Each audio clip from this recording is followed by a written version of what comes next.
नमस्कार। आकाशवाणी चंडीगढ़ से प्रादेशिक समाचारों के साथ मैं रत्तिका। पहले इस बुलेटिन के मुख्य समाचार। प्रधानमंत्री नरेंद्र मोदी कल नई दिल्ली में नए संसद भवन का शिलान्यास करेंगे। केंद्रीय कृषि मंत्री ने दोहराया कि फसलों का न्यूनतम समर्थन मूल्य जारी रहेगा। हरियाणा में आज शाम तक कोविड-19 के 1400 नए मामले सामने आए हैं, जबकि 1588 कोविड मरीजों को स्वस्थ होने पर छुट्टी दी गई है। और चौधरी चरण सिंह हरियाणा कृषि विश्वविद्यालय हिसार में नया स्वचालित बीज संस्करण संयंत्र चालू हो गया है। अब समाचार विस्तार से। आकाशवाणी के समाचार सेवा प्रभाग द्वारा कोरोना उचित व्यवहार जन आंदोलन के तहत कोविड-19 के प्रति लोगों को जागरूक करने के लिए शुरू की गई श्रृंखला आओ कोविड को हराएं में आज का संदेश है, कोरोना वायरस को हराने के लिए आगे आएं, मास्क पहनना और बार-बार हाथ धोना न भूलें। ये भी याद रखें कि 2 गज की दूरी है बहुत जरूरी। प्रधानमंत्री नरेंद्र मोदी कल नई दिल्ली में संसद मार्ग स्थित नए संसद भवन का शिलान्यास करेंगे। नए संसद भवन से आत्मनिर्भर भारत की प्रत्यक्ष झलक दिखाई देगी। आजादी के बाद पहली बार संसद निर्माण का ये शानदार अवसर है।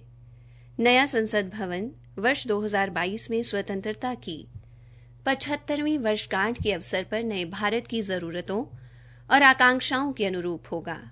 ये भवन आधुनिक, ऊर्जा सक्षम और विभिन्न सुरक्षा सुविधाओं से युक्त होगा। इसके अलावा लोकसभा मौजूदा आकार से 3 गुना बड़ी होगी और राज्यसभा का आकार भी बढ़ाया जाएगा। केंद्रीय कृषि मंत्री नरेंद्र सिंह तोमर ने सरकार का पक्ष दोहराया है कि न्यूनतम समर्थन मूल्य जारी रहेगा और कृषि उपज मंडी समितियां खत्म नहीं की जाएंगी। कई ट्वीट कर श्री तोमर ने कहा कि कोई भी व्यक्ति किसी भी वजह से किसान की जमीन नहीं ले सकेगा और खरीदार किसान की जमीन में कोई बदलाव नहीं कर सकता। श्री तोमर ने यह भी कहा कि ठेकेदार पूरी अदायगी किए बिना ठेका रद्द नहीं कर सकते। कृषि मंत्री ने कहा कि कृषि कानूनों के तहत किसान फसल बीजने से पहले उपज का मूल्य निर्धारित कर सकते हैं।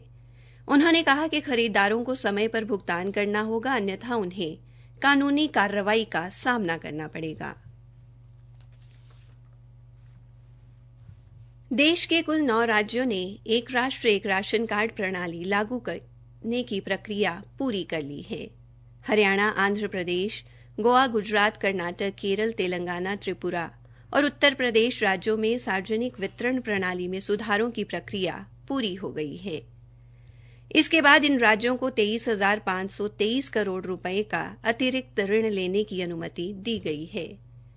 केंद्रीय वित्त मंत्री निर्मला सीतारमण ने कहा है कि एक राष्ट्र एक राशन कार्ड प्रणाली एक महत्वपूर्ण सुधार है जो विशेषकर अन्य राज्यों में जाकर काम करने वाले कामगारों के फायदे के लिए आवश्यक है। उन्होंने इस बात पर प्रसन्नता व्यक्त की कि इसे लागू करने के लिए राज्य तेजी से आगे बढ़ रहे हैं। भारतीय जनता पार्टी ने 27 दिसंबर को होने वाले अंबाला, पंचकुला और सोनीपत नगर निगम चुनाव के मद्देनजर चुनाव प्रचार शुरू कर दिया है। अंबाला में आज भारतीय जनता पार्टी ने हवन यज्ञ कर अपने कार्यालय का उद्घाटन किया।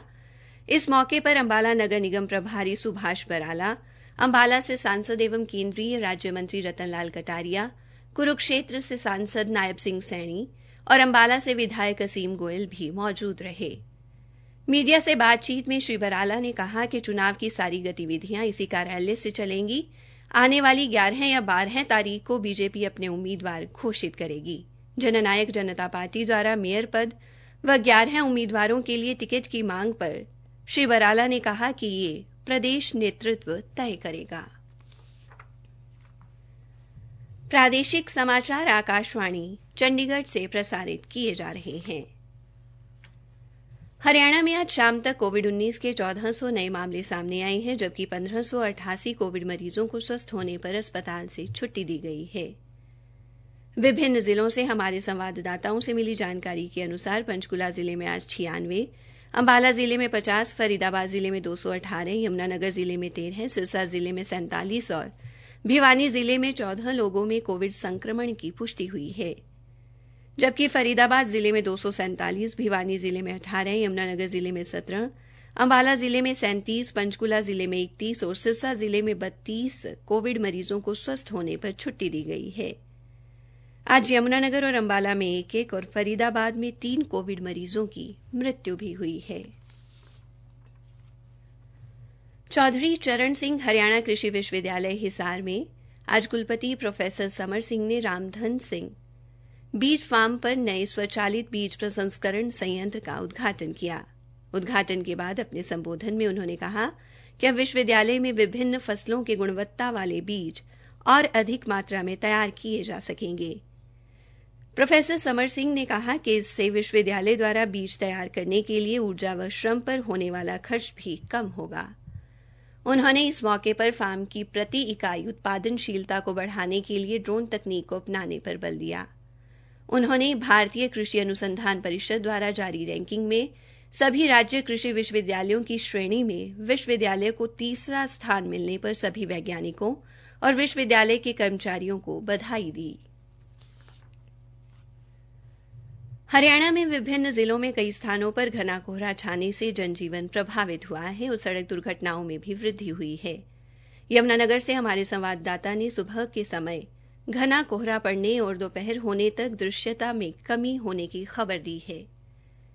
संवाददाता के अनुसार इससे यमुनानगर की लक्कड़, गुड़, सब्जी व घास मंडी में माल की आवक प्रभावित हुई है। तापमान में कमी होने से ठंड में भी वृद्धि हुई है। कृषि विशेषज्ञ डॉ उषा कंबोज के अनुसार ऐसा मौसम गेहूं की फसल के लिए लाभकारी है। उनका कहना है कि इससे गेहूं की फसल का फुटाव अच्छा होगा। मौसम विभाग ने आगामी 48 घंटों में कुछ जगहों पर हल्की से मध्यम बारिश होने और उसके बाद मौसम के शुष्क रहने का अनुमान लगाया है। विभाग के अनुसार राज्य में आज रात और 13 दिसंबर को घना कोहरा पड़ सकता है। हरियाणा में आज 1857 के प्रथम स्वतंत्रता आंदोलन के वीर योद्धा राव तुलाराम की जयंती पर उन्हें याद किया गया। भिवानी में भारतीय जनता पार्टी के कार्यकर्ताओं ने उनके चित्र पर पुष्प अर्पित कर उन्हें श्रद्धांजलि दी। इस मौके पर बीजेपी नेता ऋतिक बधवा और सुनील चौहान ने कहा कि राम तुलाराम नसीबपुर नारनौल के मैदान में जिस वीरता से अंग्रेजी फौज से लड़े वो भारत के इतिहास में स्वर्णिम अक्षरों में दर्ज है। देश उनका सदैव ऋणी रहेगा। अंतर्राष्ट्रीय गीता महोत्सव के उपलक्ष्य में कुरुक्षेत्र की 48 कोस की सांस्कृतिक यात्रा को ऑनलाइन माध्यम से विश्व भर में दिखाया जाएगा। इसमें 134 तीर्थों के पौराणिक इतिहास से संबंधित तथ्य देखने को मिलेंगे। इसके अलावा कुरुक्षेत्र के पौराणिक किस्से कहानियों को भी वीडियो और फिल्मों के माध्यम से दिखाया जाएगा। सिरसा में अब की बार कुरुक्षेत्र से आयोजित अंतर्राष्ट्रीय गीता जयंती महोत्सव कार्यक्रम का सीधा प्रसारण ऑनलाइन देखा जा सकेगा। उपायुक्त प्रदीप कुमार ने बताया कि कोरोना महामारी के चलते श्रद्धालु घर बैठे ही अंतर्राष्ट्रीय गीता जयंती महोत्सव से जुड़ सकेंगे। उन्होंने बताया कि इस महोत्सव का आयोजन 17 से 25 दिसंबर तक हो रहा है। पलवल में आज 2 सड़क दुर्घटनाओं में 2 लोगों की मृत्यु हो गई। पुलिस प्रवक्ता के अनुसार पहली दुर्घटना होडलनू मार्ग पर एक पेट्रोल पंप के नजदीक हुई, जब एक तेज रफ्तार कार ने एक मोटरसाइकिल सवार को टक्कर मार दी। मृतक की पहचान मूलचंद के तौर पर हुई है। वो उत्तर प्रदेश के मथुरा जिले के गांव बठैन कला का रहने वाला था। दूसरा हादसा पलवल के राष्ट्रीय राजमार्ग 19 पर चीनी मिल के नजदीक हुआ, जहां मथुरा जिले के बचगांव का निवासी सुरेंद्र एक तेज रफ्तार वाहन की चपेट में आ गया।